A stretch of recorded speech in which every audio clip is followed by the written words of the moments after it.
Assalamualaikum warahmatullahi wabarakatuh. Polutus, kali ini kita masih membahas tentang perkembangan Partai Umat yang dari 9 hari lalu melakukan mediasi dengan KPU dan Bawaslu, lalu terjadi kesepakatan untuk melakukan verifikasi faktual ulang di dua provinsi, yaitu Provinsi Sulawesi Utara dan Provinsi Nusa Tenggara Timur. Dan kemudian saya meluncurkan sebuah video, yaitu Partai Umat pasti lolos. Dan alhamdulillah pada hari ini Partai Umat telah lolos dan mendapatkan nomor urut 24. Nomor urut 24 ini adalah nomor urut keberuntungan karena ini menjadi memori kolektif rakyat Indonesia, memori bersama, karena dari 270 juta rakyat Indonesia, jika menjadi yang melek politik dan orang-orang dewasa berkisar 170 juta atau setengahnya dari itu, maka seluruh perhatian akan tertuju pada tahun 2024.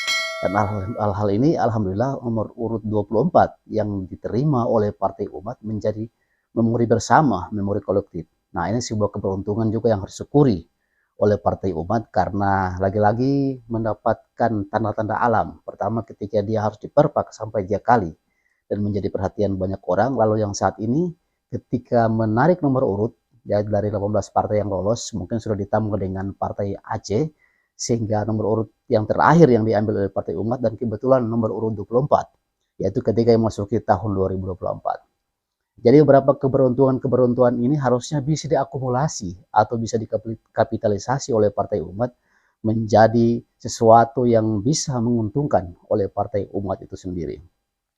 Beberapa hal perlu kita garis bawahi bahwa Partai Umat ini mungkin adalah karya terakhir sang begawan politik, yang walaupun beberapa orang mengatakan Amin Rais adalah gelandangan politik, tapi kita perlu lihat sebagai seorang latar belakang akademisi, beliau tentunya mempunyai rekam jejak yang cukup baik, yang cukup benar, yang cukup menjanjikan di masa lalu, yaitu ketika beliau bisa mencapai gelar doktornya pada usia 37 tahun di tahun 1981, yaitu yang jelas universitasnya yaitu di Amerika Serikat, Universitas Chicago. Jadi jelas dari S2, S3-nya adalah dokter politik dan spesialis dari tentang ilmu Timur Tengah. Jadi tidak mengantongi ijazah palsu, ijazah yang benar-benar asli dan dari luar negeri kan. Dan beliau sudah menang melintang dalam dunia perpolitikan luar negeri dan juga tanah air, sehingga mungkin Partai Umat ini adalah karya terakhir beliau yang menjadi juga harapan banyak orang. Di samping mungkin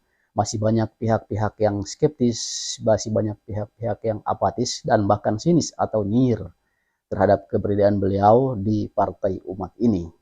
Namun perlu kita garis bawahi bahwa Partai Umat kedepannya dengan lolosnya hari ini atau tadi malam dengan diberikan nomor urut 24, ini juga menjadi pilar-pilar yang akan memberikan sumbangsi kepada Republik ini, bahwa Partai Umat dengan tampil lebih sedikit ke kanan, kata Refli Harun, tidak seperti PAN yang lebih cenderung terbuka, mungkin ini adalah karya terbaik dan karya terakhir sang maestro politik, Profesor Amin Rais. Kita mengatakan maestro atau begawan karena beliau menggeluti dunia politik dan pendidikannya juga sebagai dokter politik yang harus diakui, bukan abal-abal seperti itu.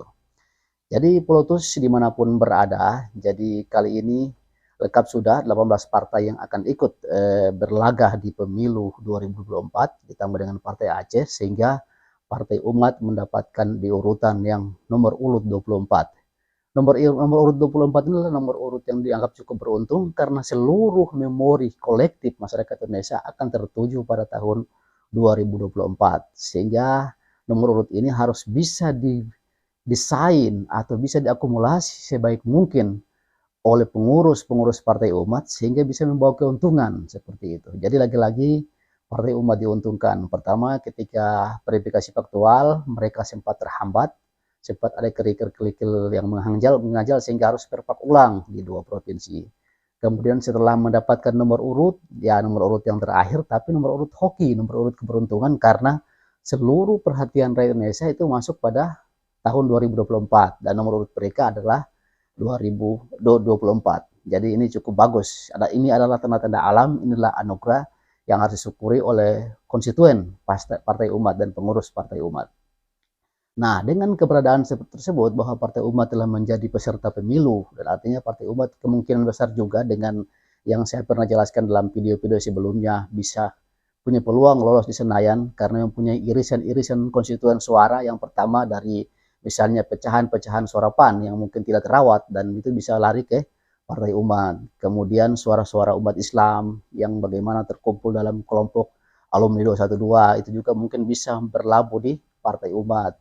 Kemudian suara-suara partai pengurus Muhammadiyah atau warga Muhammadiyah karena Amin Rais ini dari orang tuanya juga adalah pengurus Muhammadiyah yang aktif dan beliau adalah bekas ketua umum Muhammadiyah. Jadi bisa juga mendapatkan suara tersebut. Jadi sangat disayangkan kalau Partai Umat tidak lolos ke Senayan karena dengan irisan-irisan konstituen, irisan-irisan suara yang cukup menjanjikan dari beberapa tempat, diyakinkan Partai Umat ini bisa mengantongi 4% untuk menjadi tiket ke Senayan. Nah, kemudian yang harus digarisbawahi dengan adanya atau lolosnya Partai Umat ini menjadi peserta pemilu dan diharapkan bisa lolos ke Senayan untuk bisa mewarnai pemikiran-pemikiran di Republik ini. Jadi Partai Umat juga harus bisa mendesain diri, harus bisa berbenah dari partai misalnya yang dianggap mungkin partai keluarga karena ketuanya adalah misalnya menantu Pak Amin Rais menjadi partai modern yang membawa wajah Islam tapi Islam yang inklusif yang diharapkan, Islam yang tidak ditakuti saat ini. Yang saat ini kenapa orang nyinyir, kenapa orang skeptis terhadap Partai Umat? Karena harus diakui bahwa yang namanya Islamifobia itu masih ada. Orang takut ketika tampilan-tampilan Islam itu muncul di permukaan. Sehingga banyak kelompok-kelompok yang nyinyir. Dan itu juga harus dipahami oleh pengurus Partai Umat termasuk Pak Amin Rais.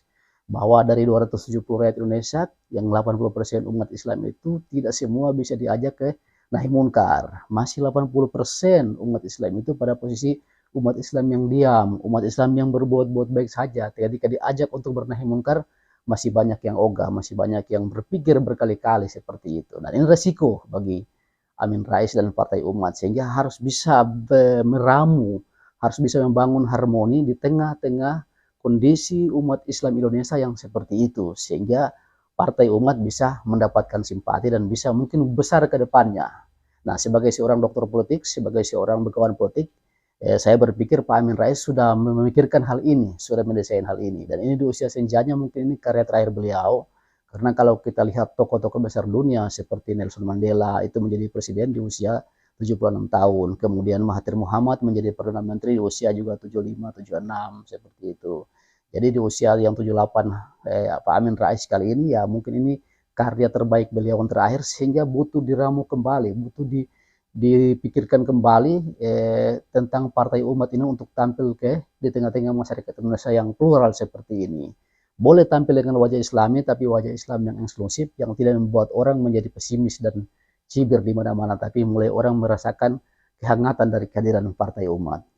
Jadi Polutus dimanapun berada, mungkin itu yang bisa kita sampaikan. Billahi taufiq wal hidayah. Wassalamualaikum warahmatullahi wabarakatuh.